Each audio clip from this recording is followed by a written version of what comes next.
نحمده ونصلي ونسلم على رسوله الكريم اما بعد فاعوذ بالله من الشيطان الرجيم بسم الله الرحمن الرحيم اللهم صل على محمد وعلى آل محمد كما تحب وترضى. حضرات محترم، قربانی کے مسائل شروع ہیں. آج انشاءاللہ ان کو ہم مکمل کر لیں گے. کل کے درس میں ہم نے پڑھا کہ ذبح کا طریقہ کیا ہے، سنت طریقہ کیا ہے، اور دیگر اہم مسائل ہم نے پڑھے. پھر ذبح سے حلال ہونے کی شرائط کون سی ہیں، کس طریقے سے جانور، کون شخص ذبح کرے تو جانور حلال ہوتا ہے، کون ذبح کرے تو حلال نہیں ہوتا، یہ ہم نے پڑھا. پھر کتابی بد مذہبوں اور فاسقوں کے ذبیحہ کا حکم ہم نے پڑھا. اور آج شروع کریں گے عید کا روزہ. قربانی کرنے والے اکثر حضرات بروز عید یہ کہتے ہوئے نظر آتے ہیں کہ آج ہمارا روزہ ہے، ہم قربانی کے گوشت سے روزہ افطار کریں گے. یہ کئی لوگ اس طرح کی بات کرتے ہیں، تو شرعی اعتبار سے ان کا یہ کہنا کیسا ہے؟ تو اس کا جواب یہ ہے، اعلیٰ حضرت رحمۃ اللہ علیہ اسی قسم کے سوال کے جواب میں فرماتے ہیں عید کے دن کا روزہ رکھنا حرام ہے. عید کے دن روزہ رکھنا حرام ہے. پہلی سے نامی ذوالحج تک روزے بڑے افضل ہیں، اور قربانی ہو یا نہ ہو بندے پہ تو اسے روزے رکھنے چاہیے. اور سب نفلی روزوں سے سب سے بہتر روزہ آج کے دن کا روزہ ہے. نامی ذوالحج کا روزہ، اس نے فرمایا مجھے اللہ کے بارے امید ہے کہ نامی کا روزہ 1 سال پچھلے گناہ مٹا دیتا ہے، 1 سال آئندہ آنے والے گناہ.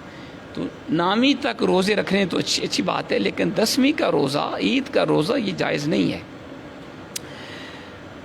تو مستحب یہ ہے کہ عید کے دن قربانی سے پہلے کچھ نہ کھائے انسان، بلکہ عید کی نماز سے بھی پہلے کچھ نہ کھائے. تو قربانی سے آپ وہ کھانے کا آغاز کرے جس نے قربانی کرنی ہے، یہ مستحب ہے. اور لیکن یہ روزہ نہیں جی، عید کے دن روزہ نہیں ہوتا. ہاں، نیت نہ ہو، روزے کی نیت بھی اس میں جائز نہیں. عید کے دن اور 3 دن بعد تک 4 دنوں میں روزہ جائز نہیں ہے. عید کا دن اور 3 دن بعد، یعنی 11، 12، 13 تک روزہ نہیں رکھ سکتے. اب سن لیں کہ کن چیزوں کا کھانا، جانور کی کون سی چیزیں کھانا جائز ہیں اور کون سا کھانا یہ منع ہے. اعلیٰ حضرت رحمۃ اللہ علیہ اس کا جواب دیتے ہوئے فرماتے ہیں کہ حلال جانور کے تمام اجزاء حلال ہیں سوائے چند ایک. چند چیزیں جانور کی کھانا حرام ہے، بعض منع ہیں، بعض مکروہ ہیں. وہ سن لیں آپ. نمبر 1، رگوں کا خون، یہ منع ہے. پتا، یہ جگر کے نیچے ایک چھوٹی تھیلی ہوتی ہے جس میں کڑوا پانی ہوتا ہے، اسے پتا کہتے ہیں، وہ بھی جائز نہیں. اسی طرح مثانہ، پیشاب کی جو جگہ ہے. اسی طرح علامات نر و مادہ، یعنی جانور کی شرمگاہیں. بیضے یعنی کپورے، آج کل تو ہمارے جناب کئی دکانوں پہ یہ ٹکا کے نام سے یہ بڑی ڈش بنتی، لوگ بڑے شوق سے کھاتے ہیں کپورے، خسیے. تو یہ کھانے یہ نہیں ٹھیک. غدود، حرام مغز، گردن کے 2 پٹھے کے شانوں تک کھنچے ہوتے ہیں. جگر کا خون، تلی کا خون، تلی آپ کھا لیں جائز ہے، اس کا خون نہیں کھانا. گوشت کا خون جو ذبح کے بعد گوشت میں سے نکلتا ہے، گوشت میں سے بھی بعض اوقات خون ہوتا ہے، وہ بھی نہیں جائز. دل کا خون، پت یعنی وہ زرد پانی جو پتے میں ہوتا ہے. ناک کی رطوبت، یہ بھیڑ میں اکثر ہوتی ہے، نہیں جائز. پخانہ کا مقام، اوجری بھی کھانا مکروہ ہے جی، یہ بھی نہیں کھانی چاہیے. آنتیں، نطفہ، وہ نطفہ کے خون ہو گیا، وہ نطفہ کے گوشت کا لوتھڑا ہو گیا، وہ نطفہ کے پورا جانور بن گیا اور مردہ نکلا یا بے ذبح مر گیا. تو یہ تقریباً 22 چیزیں ہیں جانور کی جن کو نہیں کھانا چاہیے. اگر ذبح کے بعد جانور کے پیٹ سے بچہ برآمد ہوا تو اس کا حکم کیا ہے؟ در مختار میں ہے کہ گائے یا بکری ذبح کی اور اس کے پیٹ میں بچہ نکلا، اگر وہ زندہ ہے اسے بھی ذبح کر دیا جائے، حلال ہوگا وہ. اور اگر مرا ہوا ہے تو پھر وہ حرام ہو جائے گا. اس کی ماں کا ذبح کرنا اس کے حلال ہونے کے لیے کافی نہیں. اگر بچہ جانور کے پیٹ سے نکلا زندہ، اسے بھی ذبح کر لیا جائے گا، مردہ نکلا پھر نہیں. اب سنیں گوشت کی تقسیم کیسے کرنی چاہیے. فتاوی عالمگیری میں ہے قربانی کا گوشت خود بھی انسان کھا سکتا ہے، غریبوں کو اور مالداروں کو بھی کھلا سکتا ہے، بلکہ خود کچھ کھا لینا قربانی کرنے والے کے لیے مستحب ہے۔ بہتر یہ ہے کہ گوشت کے 3 حصے کیے جائیں، قربانی کے گوشت کے 3 حصے کریں، ایک حصہ اپنے گھر میں رکھ لے، ایک غریبوں کو دے دے، اور تیسرا اپنے دوست احباب کو دے دے۔ سب سے اچھا طریقہ یہی ہے۔ 1/3 یعنی تیسرے حصے سے کم صدقہ نہ کرے، کوشش کرے کم سے کم تیسرا حصہ اللہ کی راہ میں ضرور دے اور غریبوں کو دے، اور سارا گوشت صدقہ کر دینا بھی جائز ہے۔ اسی طرح سارا گوشت گھر میں رکھ لینا بھی جائز، لیکن بہتر وہی ہے کہ 3 حصے کریں۔ 3 دن سے زائد اپنے اور گھر والوں کے لیے کھانے کے لیے رکھ لینا بھی جائز ہے۔ اگر بندہ ایک حصہ غریبوں کو دے دے، ایک رشتہ داروں کو، اور تیسرا حصہ اگر وہ گوشت زیادہ ہے کئی دن کے لیے بندہ اپنے فریج میں رکھ لے، جائز ہے۔ بعض حدیثوں میں اس سے منع کیا گیا ہے، وہ حدیثیں منسوخ ہیں۔ اگر کسی شخص کے اہل و عیال زیادہ ہیں، بچے اس کے زیادہ ہیں، اور وہ صاحب وسعت نہیں، تو بہتر یہ ہے سارا گوشت اپنے بچوں کے لیے رکھ دے، اگر وہ اتنا اس کے اچھے حالات نہیں ہیں۔ ٹھیک ہے جناب۔ بخاری شریف میں ہے، سلمہ بن اکوع رضی اللہ تعالیٰ عنہ روایت کرتے ہیں کہ حضور نے فرمایا، جو تم میں سے قربانی کرے تو تیسرے روز کی صبح اس کے گھر میں قربانی کا گوشت نہیں ہونا چاہیے۔ مسئلہ یہ کہ تیسرے روز تک وہ کھا لے اور تقسیم کر دے۔ جب اگلا سال آیا تو لوگوں نے حضور سے عرض کیا، یا رسول اللہ، کیا اس سال بھی ہم اسی طرح کریں جیسے پچھلے سال کیا تھا، یعنی 3 دن کے اندر اندر ہم قربانی کا گوشت استعمال کر لیں؟ فرمایا حضور نے، کھاؤ کھلاؤ اور جمع بھی کر لو، کیونکہ وہ سال لوگوں پر تنگی کا تھا، تو میرا ارادہ ہوا کہ تم دوسروں کی مدد کرو۔ تو فرمایا اب چونکہ تنگی نہیں ہے، خود بھی کھاؤ کھلاؤ بھی، اور جو جمع ہے اس کو بھی آپ بے شک جمع کر لو۔ اس سے پتہ چلا جب تنگی کا دور ہو تو پھر گھر میں گوشت کو زیادہ دیر نہ رکھیں، غریبوں میں بانٹ دیں۔ اور آج کل بھی تنگی کا دور ہی ہے کہ جو غریب لوگ ایسے بھی ہیں جو بیچارے پورا سال چھوٹا گوشت نہیں کھا سکتے۔ کیوں جی؟ اب 1800 2000 کے قریب ہے گوشت چھوٹا، کون بندہ کھائے؟ غریب تو نہیں کھا سکتا۔ لہٰذا اس دور میں بھی یہی مسئلہ ہوگا کہ کوشش یہ کریں کم سے کم تیسرا حصہ ضرور غریبوں کو بانٹیں۔ ٹھیک ہے، اس کے علاوہ جو بچے وہ آپ بے شک اپنے پاس سٹاک کر لیں، کھاتے رہیں۔ اگر میت کی طرف سے قربانی کی تو گوشت کا حکم کیا ہوگا؟ یہ مسئلہ بھی سن لیں۔ پہلے دیکھا جائے گا کہ میت نے قربانی کی وصیت کی تھی یا نہیں کی تھی۔ اگر وصیت کی تھی مرنے والے نے، باپ نے، ماں نے، کسی اور نے، کہ جی بیٹا میری طرف سے تم نے قربانی کرنی ہے، تو پھر گوشت، پورا گوشت وصیت کا صدقہ کرنا واجب ہے، پھر گھر میں نہیں رکھیں گے۔ اور اگر وصیت نہیں کی تھی، خود بندہ اپنے شوق سے اپنے والدین کے لیے جو فوت ہو گئے یا کسی عزیز کے لیے جو فوت ہو گیا، بندہ اپنی خوشی سے قربانی کر رہا ہے، پھر اس کی طریقہ وہی ہے کہ 3 حصے کرے گوشت کے۔ رد المختار میں ہے کہ میت کی طرف سے قربانی کی تو اس کے گوشت کا بھی وہی حکم ہے، خود کھائے، دوست احباب کو کھلائے، فقیروں کو دے۔ یہ ضروری نہیں کہ سارا گوشت وہ غریبوں میں بانٹ دے، کیونکہ گوشت کا وہ مالک ہے۔ ٹھیک ہے جی۔ اور اگر میت نے کہا تھا کہ میری طرف سے قربانی کرنا، وصیت کی تھی، پھر سارا گوشت صدقہ کر دینا واجب ہے۔ اب سنیں جی قربانی کی کھال، جھور، رسی، ہار وغیرہ کا حکم کیا ہے؟ در مختار میں ہے، قربانی کا چمڑا اور اس کی جھول اور اس کی رسی اور اس کے گلے میں جو ہار ڈالا ہے، سب چیزوں کو صدقہ کر دے۔ جانور سے متعلقہ جو بھی چیزیں ہیں، کھال، رسا، وہ گلے کا ہار، اس کی جو کچھ بھی ہے وہ سب صدقہ کر۔ ابن ماجہ میں ہے، حضرت مولا علی شیر خدا نے فرمایا کہ رسول پاک علیہ السلام نے مجھے قربانی کی ہر چیز تقسیم کرنے کا حکم دیا، خواہ گوشت ہو، کھال یا جھول، سب غریبوں میں تقسیم کر دی جائے۔ تو یہی حکم صحیح ہے۔ کیا قربانی کی کھال یا گوشت کسائی کو بطور اجرت دے سکتے ہیں کہ نہیں؟ یہ بھی ایک سوال ہے۔ یہ منع ہے جی۔ ہدایہ شریف میں ہے، قربانی کا چمڑا یا گوشت یا اس کی کوئی چیز کساب یا ذبح کرنے والے کو اجرت میں نہیں دے سکتے۔ اس کو اجرت دینا بیچنے کے معنی میں ہے. ٹھیک ہے جی. ہاں اس کو اپنے پاس سے آپ قصاب کو اجرت دے دیں, اور جیسے آپ نے اپنے دوستوں کو گوشت دیا اس کو بھی تھوڑا سا گوشت دے دیں, وہ ٹھیک ہے, لیکن اجرت کے طور پہ نہیں. سننے کبرا میں روایت حضرت مولا علی شیر خدا روایت کرتے ہیں کہ اللہ کے حبیب نے مجھے حکم دیا میں آپ کے اونٹوں کی طرف جاؤں اور یہ کہ میں ان کی کھالوں اور جھل کو تقسیم کر دوں, اور حضور نے مجھے یہ بھی حکم دیا میں ان کی کھال سے قصاب کو اجرت نہ دوں. حضور نے منع کیا ہے اجرت دینے سے قصاب کو کھال کی صورت میں.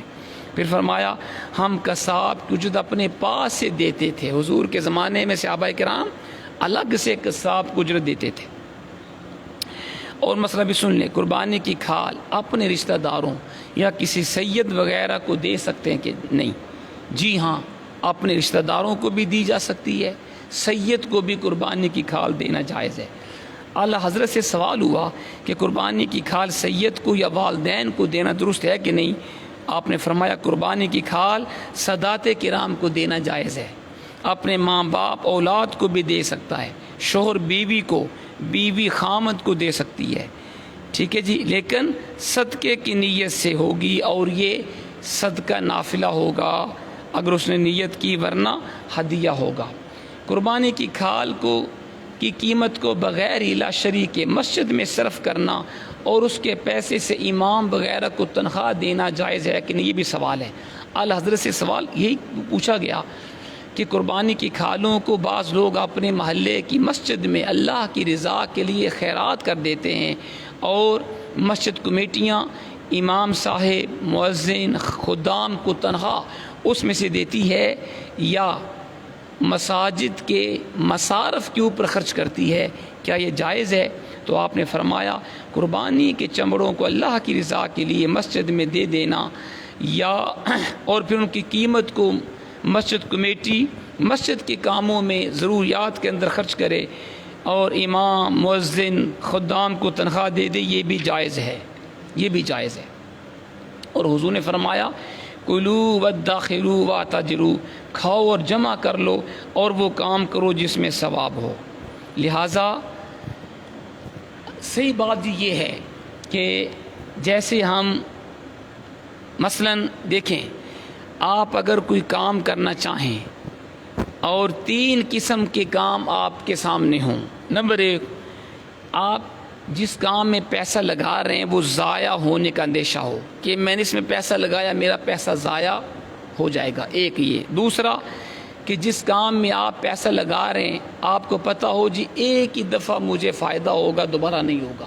تیسرا آپشن ہے کہ آپ کسی ایسے کام میں پیسہ لگائیں جو قیامت تک آپ کو فائدہ دیتا رہے. تو مجھے بتائیں آپ کون سے کام میں اپنا پیسہ لگائیں گے, پہلے, دوسرے یا تیسرے میں؟ تیسرے میں لگائیں گے نا, کہ بھئی میں ایسے کام میں اپنا پیسہ انویسٹ کروں کہ مجھے قیامت تک اس کا ثواب ملے, اس کا فائدہ ہو. اسی طرح قربانی کی کھال بے شک مسجد کو دینا جائز, امام و خطیب مؤذن خدام کو دینا جائز, لیکن اس کا بہترین محل دینی مدارس ہے. دینی مدارس جہاں پہ طلباء کو شب و روز قرآن و سنت کی فری تعلیم ملتی ہے, کھانا بھی فری, رہائش بھی فری, تمام ضروریات زندگی, بجلی بل, ہر شے فری. وہ دینی مدارس کو اگر آپ قربانی کی کھال دیں گے تو جب تک علماء تیار ہوتے رہیں گے اور عالم دین بن کے پوری دنیا اور اپنے فوت ہونے تک وہ اسلام کی تبلیغ کرتا رہے گا, دینی مدارس کے اندر قربانی کی کھال دیں, زکوٰۃ صدقہ دیں, آپ کو قیامت تک ثواب ملتا رہے. تو جیسے دنیا کے کام میں ہم چاہتے ہیں ہم ایسے کام میں اپنا پیسہ لگائیں ہمیں قیامت تک اس کا فائدہ ہو, اسی طرح دینی مدارس کی آپ اگر خدمت کریں گے صدقے کی صورت میں, زکوٰۃ کی صورت میں, یا ہر مہینے آپ حسب توفیق کسی اچھے دینی درسگاہ کی خدمت کرتے رہیں گے, انشاءاللہ قیامت تک آپ کو ثواب ملے گا. تو ہمیں اس کام کے اوپر زیادہ توجہ دینی چاہیے. ایک اور مسئلہ, اگر قربانی کا جانور موجود ہے لیکن کسی نے قربانی نہیں کی, قربانی کے دن گزر گئے, اب اس کا حکم کیا ہے؟ در مختار فتاوی عالمگیری میں ہے کہ غنی نے یعنی مالدار نے قربانی کے لیے جانور خریدا اور قربانی کے دن گزر گئے, 3 دن گزر گئے, اس نے جانور کسی وجہ سے اس نے ذبح نہیں کیا، تو کہتے ہیں وہی جانور صدقہ کر دے، اور اگر ذبح کر دیا 3 دنوں کے بعد اور جانور کی قیمت زندہ جانور سے کم ہو گئی، جتنی کم ہوئی وہ بھی صدقہ کرے۔ یہ شرعی مسئلہ ہے، یہ ہے مالدار کے لیے۔ اب اگر غریب نے قربانی کی نیت سے جانور خریدا اور قربانی کے دن نکل گئے، تو چونکہ اس کے اوپر اسی معین جانور کی قربانی کرنا واجب ہے، اس کے لیے بھی حکم یہی ہے قربانی کا جانور زندہ صدقہ کر دے۔ اگر فقیر کے پاس پہلے سے کوئی جانور تھا اور اس نے بعد میں قربانی کی نیت کر لی یا خریدنے کے بعد قربانی کی نیت کی، اس پہ اس جانور کی قربانی واجب نہیں۔ جب واجب نہیں تو جب قربانی کے دن گزر گئے اس کے بعد وہ اپنے استعمال میں اس کو لا سکتا ہے۔ قربانی کے دن گزر گئے، انسان نے قربانی نہیں کی، جانور تھا اس کے پاس، اب اس کے بعد اس نے جانور یا اس کی قیمت کو صدقہ بھی نہیں کیا، پورا سال اس کے پاس وہ جانور رہا، اب دوسرے سال عید آ گئی، بڑی عید، اب وہ چاہتا ہے کہ پہلے سال کی قضا قربانی کرے، تو کیا یہ جائز ہے؟ کہتے نہیں، قربانی کی قضا نہیں ہوتی۔ اب بھی حکم وہی ہے کہ وہ جانور کو زندہ صدقہ کر دے یا اس کی قیمت خیرات کر دے۔ جی جانور کی قربانی واجب تھی، ایام نہر گزرنے کے بعد اسے بیچ ڈالا اس نے، تو قیمت کو صدقہ کرنا واجب ہے۔ یعنی جو جانور لے لیا قربانی کی نیت سے، اب اسے صدقہ ہی کرنا ہوگا، یا ذبح کر دے یا اس کو زندہ صدقہ کر دے۔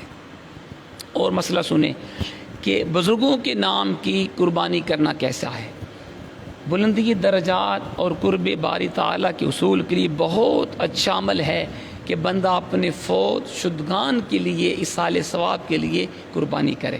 اعلیٰ حضرت امام اہل سنت رحمۃ اللہ علیہ فرماتے ہیں کہ میرا معمول یہ ہے کہ قربانی ہر سال ایک قربانی اپنے والد گرامی کی طرف سے میں کرتا ہوں اور اس کا گوشت پورے کا پورا صدقہ کر دیتا ہوں، اور ایک قربانی نبی پاک علیہ الصلاۃ والسلام کی طرف سے کرتا ہوں ہر سال، اور اس کا گوشت سادات کرام میں تقسیم کرتا ہوں۔ کتنی اچھی بات ہے جی، اللہ تعالیٰ کسی کو توفیق دے وہ بھی ایسا ہی کرے کہ ایک قربانی اپنے پیارے آقا علیہ السلام کی طرف سے دیں اگر اللہ طاقت دے، اور اس کا گوشت کوشش کریں حضور کی آل میں تقسیم کر دیں۔ یہ بڑا اچھا عمل ہے۔ اور اگر مخصوص بزرگ کے ساتھ ساتھ حضور کی امت کے ایصال ثواب کی بھی نیت کر لیں تو بہت ہی اچھا ہے، کیونکہ اللہ کے حبیب حدیث پاک میں آتا ہے، صحیح مسلم کے اندر یہ حدیث ہے، حضرت عائشہ صدیقہ بیان کرتی ہیں کہ رسول پاک نے ایک سینگوں والا مینڈا حضور نے لانے کا حکم دیا جس کے ہاتھ پاؤں اور آنکھیں سیاہ ہوں۔ حضور نے آپ کے پاس وہ قربانی کا مینڈا لایا گیا تو آپ نے فرمایا عائشہ چھری لاؤ، فرمایا اس کو پتھر سے تیز کرو، میں نے اس کو تیز کیا، پھر آپ نے چھری لی، مینڈے کو حضور نے پکڑا، اس کو لٹایا اور حضور ذبح کرنے لگے، پھر فرمایا اللہ کے نام سے، اللہ محمد آل محمد اور امت محمد کی طرف سے اس کو قبول فرما، پھر آپ نے اس کی قربانی کی۔ اس سے پتہ چلا قربانی میں ایصال ثواب کی نیت کی جا سکتی ہے۔ حضور نے ایک جانور ذبح کیا اپنی طرف سے، اپنی آل کی طرف سے اور اپنی امت کی طرف سے، لہٰذا آج بھی اگر کسی بندے کے اندر ایک جانور کی طاقت ہے وہ ذبح کے وقت نیت کر سکتا ہے، یا اللہ اس کا ثواب مجھے دے، میرے پورے گھر والوں کو دے اور حضور کی ساری امت کو اس کا ثواب دے، یا میرے جتنے عزیز و اقارب فوت ہوئے سب کو ثواب دے، یہ نیت کی جا سکتی ہے۔ اور اگر اللہ تعالیٰ وسعت عطا فرمائے تو واجب ادا کرنے کے ساتھ ساتھ ایک قربانی رسول پاک کے لیے انسان کو کرنی چاہیے۔ جیسے حضور ایک حدیث میں یہ آیا، دوسرے میں یہ ہے کہ آپ 2 قربانیاں دیتے تھے حضور، ایک اپنی طرف سے ایک اپنی امت کی طرف سے۔ جیسے ہمارے آقا نے اپنی امت کی طرف سے ایک قربانی دی ہے، حضور کی امت کو بھی چاہیے اگر طاقت ہے ایک قربانی اپنے حبیب کی طرف سے دیں۔ سبحان حضرت مولا علی شیر خدا آپ 2 مینڈوں کی قربانی کرتے تھے ہر سال، ایک اللہ کے حبیب کی طرف سے ایک اپنی طرف سے، جب کسی نے آپ سے پوچھا حضور کیا وجہ ہے، آپ ہر سال 2 قربانیاں کیوں دیتے ہیں؟ فرمایا اللہ کے حبیب نے مجھے حکم دیا تھا علی ایک قربانی میری طرف سے کرنا، لہٰذا میں کبھی بھی اپنے آقا کی اس سنت کو نہیں چھوڑوں گا۔ یعنی آپ پھر آخر دم تک آپ نے 2 قربانیاں دی ہیں، ٹھیک ہے جناب۔ اب جناب سنیں تکبیر تشریق کے مسائل، شارٹ کٹ، باقی ہمارے مسائل الحمد ہو گئے سارے۔ آج سے تکبیر تشریق شروع ہے، جو آپ نے ابھی آج ہم نے نماز کے بعد تکبیر تشریق پڑھی ہے، اللہ اکبر اللہ اکبر لا الہ الا اللہ واللہ اکبر اللہ اکبر وللہ الحمد، یہ تکبیر تشریق ہے جی۔ اچھا جی، اس کی اصل بڑی پیاری ہے جی، یہ تکبیر تشریق کب اور کیسے شروع ہوئی؟ حضرت ابراہیم علیہ السلام نے جب اپنے بیٹے اسماعیل علیہ السلام کو اللہ کے حکم کے مطابق ذبح کرنے کے لیے زمین کے اوپر لٹایا تو حضرت جبریل حکم خداوندی سے جنت سے مینڈا لائے، تو آپ نے جب دور سے دیکھا کہ ابراہیم علیہ السلام اپنے بچے کو آپ نے لٹا دیا ہے اور چھری پھیرنے والے ہیں، تو حضرت جبریل نے دور سے پڑھا اللہ اکبر اللہ اکبر اللہ اکبر اللہ اکبر۔ حضرت ابراہیم علیہ السلام نے جب آواز سنی نا دور سے، تو آپ نے آسمان کو دیکھا اور جان گئے میرے رب نے میرے بیٹے کی قربانی قبول فرما لی، اس لیے اللہ نے دمبا بھیج دیا۔ تو آپ نے پڑھا لا الہ الا اللہ واللہ اکبر، یہ حضرت ابراہیم علیہ السلام نے پڑھا۔ حضرت اسماعیل علیہ السلام نے جب سنا تو آپ نے لیٹے لیٹے پڑھا اللہ اکبر وللہ الحمد، تو یہ پوری تکبیر تشریق بن گئی۔ اللہ کو اپنے تینوں بندوں کی ادا اتنی پسند آئی، اللہ نے قیامت تک اس سنت کو جاری فرما دی۔ جیسے حضرت حاجرہ سلام اللہ علیہا کے صفا مروہ کے درمیان 7 چکر لگانے کی ادا اللہ کو اتنی پسند آئی، اللہ نے قیامت تک اپنی بندی کی سنت کو زندہ رکھا۔ اسی طرح ان تینوں ہستیوں کی الفاظ بھی اللہ کو اتنے پسند آئے، اللہ نے ہم قیامت تک اس سنت کو جاری فرما۔ یہ ہے جی اس کی اصل۔ اب جب بندہ فرضی نماز پڑھے جماعت کے ساتھ تو سلام پھیرتے ہی ایک مرتبہ یہ تشریق پڑھنا، تکبیر تشریق پڑھنا واجب ہے، اونچی آواز میں پڑھنی ضروری ہے، اور 3 مرتبہ پڑھنی مستحب ہے، 3 دفعہ پڑھنی مستحب ہے۔ یہ تقریباً ہو گئے مسائل۔ اگر امام تکبیر تشریق پڑھنا بھول بھی جائے، نمازیوں کو اونچی آواز سے پڑھنی چاہیے تاکہ امام کو بھی یاد آ جائے۔ عورت مسافر گاؤں والوں پر تکبیر واجب نہیں، اگر وہ پڑھ لیں تو جائز ہے، گناہ نہیں اس میں، ٹھیک ہے جی۔ اور اگر کوئی بندہ جماعت میں بعد میں شامل ہوا 1-2 رکعت کے بعد، تو جب وہ اپنی پوری نماز پوری کر کے سلام پھیرے گا پھر وہ تکبیر تشریق پڑھ لے گا۔ تنہا پڑھنے والے پر واجب تو نہیں ہے، لیکن اگر تنہا پڑھنے والا بھی یہ تکبیر تشریق پڑھ لے گا تو یہ اچھی بات ہے۔ الحمدللہ آج ہمارا 8واں درس، ہم نے 8 دروس کے اندر اللہ کی توفیق سے قربانی کے تمام اہم مسائل ہم نے سیکھ لیے، اور انشاءاللہ میرا خیال ہے سارے مسائل اہم مسائل ہم نے پڑھ لیے ہیں۔ تو کسی کے ذہن میں کوئی سوال ہو قربانی کے حوالے سے، جو ہم نے 8 دروس میں مسائل پڑھے، کوئی چیز آپ نے پوچھنی ہو، کوئی مسئلہ ذہن میں ہو تو آپ پوچھ سکتے ہیں۔